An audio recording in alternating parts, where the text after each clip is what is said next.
Hi, I'm Ramanan. In this video, I'm going to talk about reforms that are needed in the education system. It's 21st century, it has been discussion for quite some time that we are in the knowledge era and our education system that was designed to support industrial age should change as per the changing need of the knowledge economy. A seemingly great idea but with a big flaw. Because here we are talking about designing an education system for economy. In contrast, the role of an education system should be to prepare human beings for life, to prepare them for ups and downs, to prepare them for a rewarding and a happy life, and make them a person so that they contribute to the society and nation. So, what should be the human-centric education system? So, essentially, there should be four pillars in an education system. So, the first pillar is good physical health. Can you imagine a good life without good physical health? You may have all the money, name, fame, facilities, but without good physical health, it all means nothing to you. And yet, this part of the education system is either partially covered or completely ignored in many schools. Essentially, a good physical health is a combination of three things. The first is being physically active. For being physically active, we need to involve our kids in doing anything that makes them move their bodies, increases their physical strength and flexibility. We can involve them in sports, dancing, games, martial arts, and many other such activities. Next is yoga. Yoga is not an alternate to physical activity. It's an essential activity that not only prevents but also cures a lot of lifestyle diseases. The next part is eating good food. See, in the consumer-driven world, there are infinite number of food choices, but we seldom make good choices. And our appetite is mostly driven by our taste buds. So it's important that we not only inform, but also teach our kids to make healthy choices. How to do it? There are many ways to do it, and technology can be a big help. We need to make them visualize if they eat good food, what would happen to their bodies? And if they eat bad food, what would be the consequences? Next is understanding your physiology. See, not everyone has the same physiology. Some people can eat a lot of food but still maintain a lean body, and others, they would just eat a regular diet and would put on a lot of weight. Calories in and calories out doesn't work as a linear mechanism in the real world. So we need to explore sciences like Ayurveda that personalizes food and physical activity for the people. So there is a lot to accomplish in this life, but without good physical health, we cannot do anything.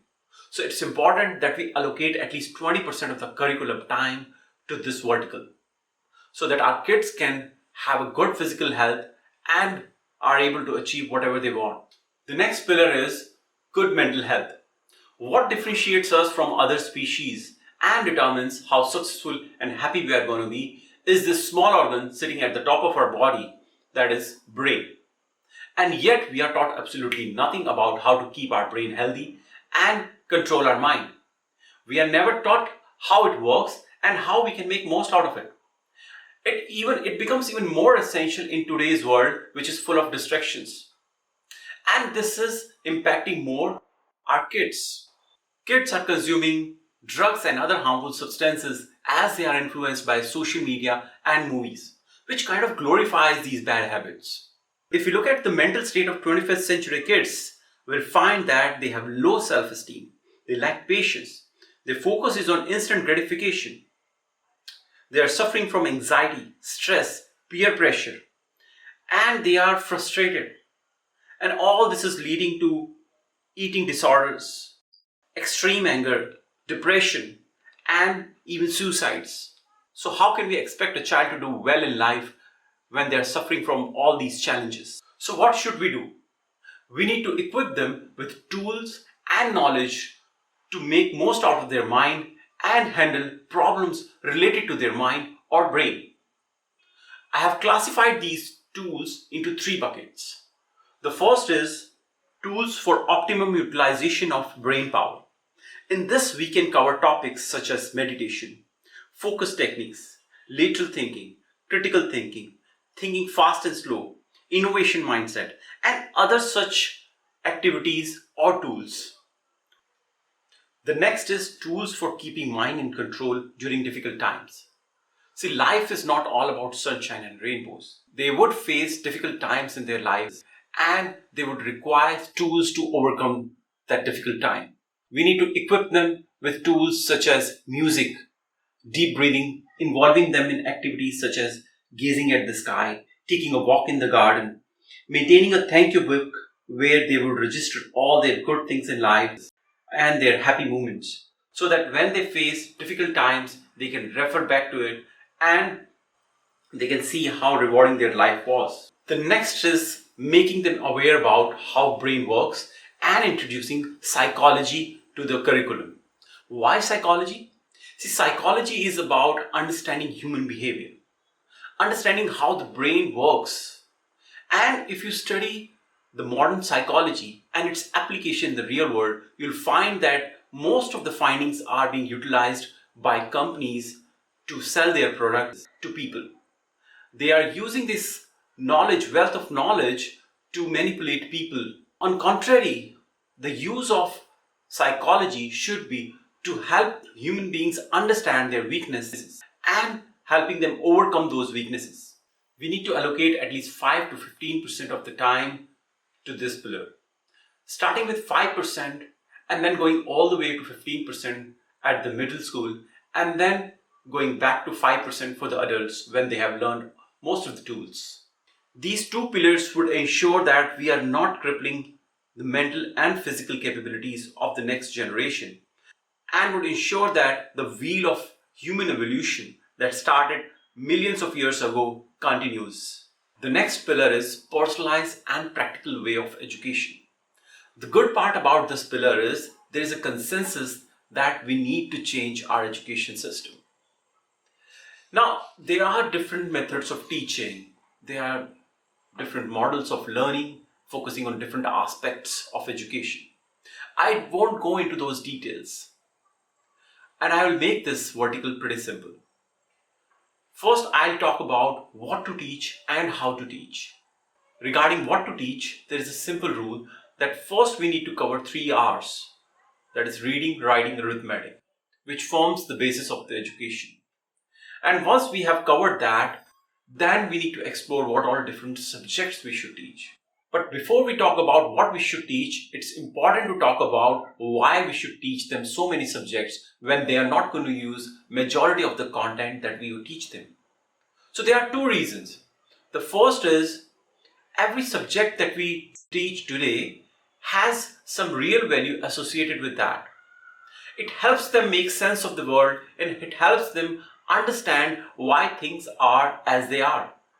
The second is exposing them with so many subjects helps them assess what is something that they like, and accordingly they would be able to choose their respective fields of profession in their lives. But it would happen only if they are able to connect what they learn with the real life scenarios. That's the reason it's important that we focus more on grasping the concept and less on rote memorization. Now, since kids are in the exploration stage, we should follow a simple rule of thumb. We should teach what would add real value to a student's life. Let's take an example. History can be a very valuable subject for teaching life lessons and for character building. But in India, we would see that focus is on memorizing events and dates. In Indian history, India's independence is a very important chapter. And if there is one thing that a student should learn from this lesson is that Britishers could rule India because of their policy of divide and rule. And yet in India you would see that people still vote for caste, religion and for greed. So that means they have learned almost nothing from this important chapter. Let's take another example. If you're teaching about plants, let them grow their own food and experience whatever we teach. If you are teaching about human body, teach the subject in such a way that they are able to use this information in their real lives. For example, don't teach human organs in one chapter, diseases in another chapter, and health and wellness in another chapter. We need to combine that so that we can create a meaningful information out of it.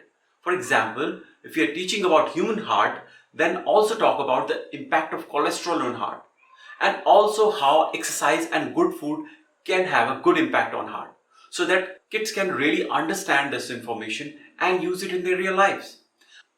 Another thing that we need to do is we need to remove unnecessary details from the subjects that would be needed only by a professional, so that we can make time for the new subjects like financial literacy, communication. Let's take an example. We teach about human cell in biology. It's good to teach about what human cell is and how it impacts our health and well-being and what we need to do to keep it healthy. But adding unnecessary details that would be needed only by a professional like ribosomes, mitochondria, that should wait until somebody joins a professional course. We also need to ensure that they understand what they would do when they join a particular profession. So we have made knowledge acquisition boring, which should not be the case, as knowledge helps us understand and make sense of our surroundings. And as a human, we do want to make sense of our surroundings. But things become difficult when we can't understand something and we can't relate it to the real lives. If you think back, you'll find many examples in your life when you found a subject boring and uninteresting. But the moment you started understanding that, you found it really easy and interesting. And that's the case with kids too. If they start understanding things, learning would become super easy and interesting for them. And that is exactly what we want. So if we want to bleed innovation, then we need to ensure that everything we teach is either connected to the real life or is taught through experience or experiments. This would ensure that kids understand what they learn and are able to connect to the real life. You would see that in today's world, kids are loaded with lots of pressure. First, they go to school and then they have to go to tuitions for learning the same thing again. If we teach them properly, they would not be required to go to tuitions. Instead of that, we need to create experience centers, labs, or discussion forums where they can test their knowledge and gain more understanding. Another thing that we need to reevaluate is time pressure during exams. See, when kids are in the exploration stage, we want to give them enough time to think through a solution. Even in real lives, in most of the cases, we want a professional to take as much time as they want and do their job properly.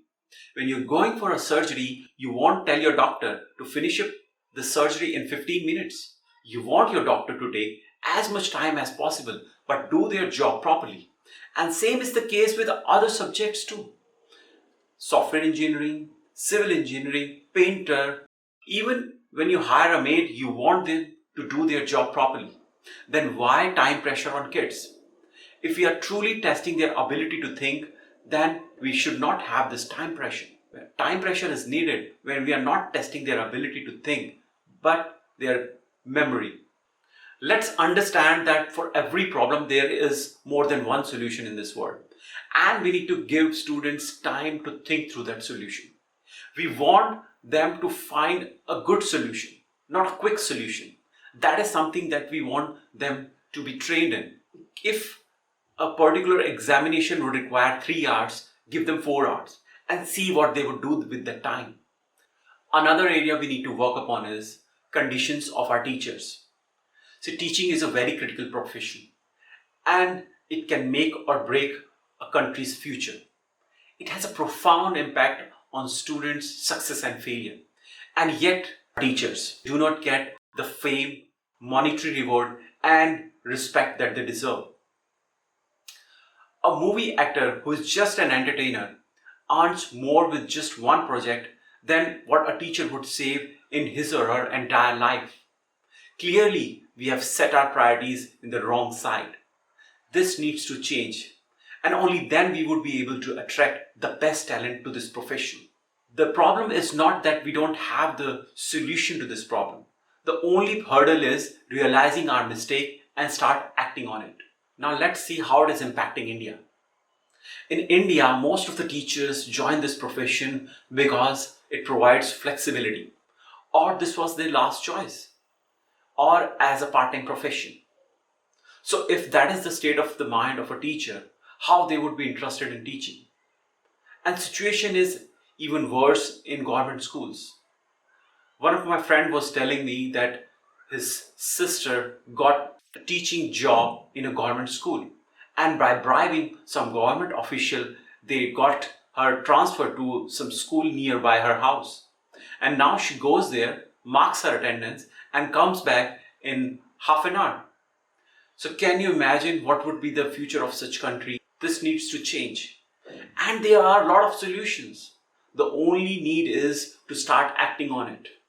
Next is personalization. The world is now talking about personalized education, as they are realizing that every child is different and has different capabilities and should have a personalized learning path. There are a lot of technologies that are being built to provide assistance in personalization. They can even analyze your learning pattern and provide assistance. But the real personalization meaning is that we should help a child understand his or her natural talent, their inclination towards a particular subject, and then aligning all other subjects accordingly. Let's take an example of Picasso. Picasso was a great painter because of his ability to align science and mathematics around his art. Exams can be a very good tool for personalization, but first we need to understand their relevance. Exams are designed not just to know where a child stands in terms of their knowledge acquisition. It has more relevance for the teachers. It helps the teacher understand how many students could understand a particular subject, and then using the feedback method to refine their teaching methodology. The second thing is, exams should be designed in such a way that a teacher could decipher what a child's natural talent is. If a child who crams the subject and the second one who understands the subject get the same marks, then we are defeating the whole purpose of examination.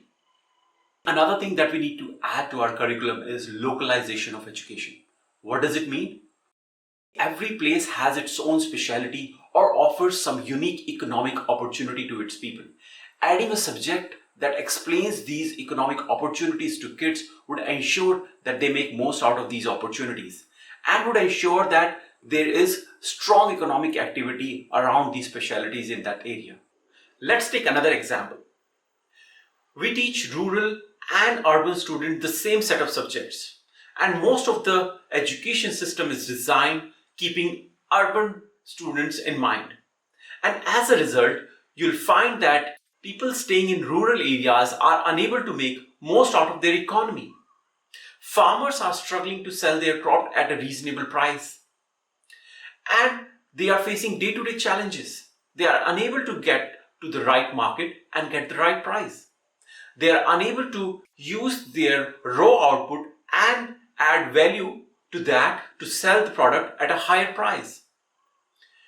As a result, you will see that rural economy suffers. Therefore, we need to introduce subjects specifically designed for rural areas. We should allocate at least 55 to 60% of the time to this pillar. The fourth and the last pillar is working for the nation. Working for the nation doesn't mean working 70 hours in a corporate world and boosting their profits, as stated by an IT leader in the recent times. Working for the nation means actually working for the nation and helping your nation become a better place and having a good impact on society and people's lives. So why we need to involve kids in working for the nation? There are two reasons for that. The first is, working for the nation not only provides a great opportunity for students to test their knowledge in the real world, but it also provides them with an opportunity to learn skills that are needed in the knowledge economy. Skills such as management, critical thinking, creativity, problem solving, and communication. Now let's talk about the second reason. It's time we should stop outsourcing teaching humanity to God, because it may not work as effectively as it worked 100 years back. It's time we should make it part of our curriculum. See, we have designed an education system that disconnects students from the society and makes them focus on their own needs, wants, and desires. Working for the nation connects them back to the society and makes them believe society's welfare as of their own. And when they become part of the problem solving community, they would stop creating problems in the society, thereby making society a better place to live. See, every society has its own problems. And even in India, you'll find problems everywhere: water pollution, air pollution, adulteration. And these problems are not just impacting poor, they are impacting rich too. You'll find a lot of rich people, celebrities, politicians dying young. See, we need to understand that parents wants to be a hero in their kids' eyes. And if kids become part of the problem solving community, they would ensure that their parents are not making problems in the society. Let's take an example of cleanliness.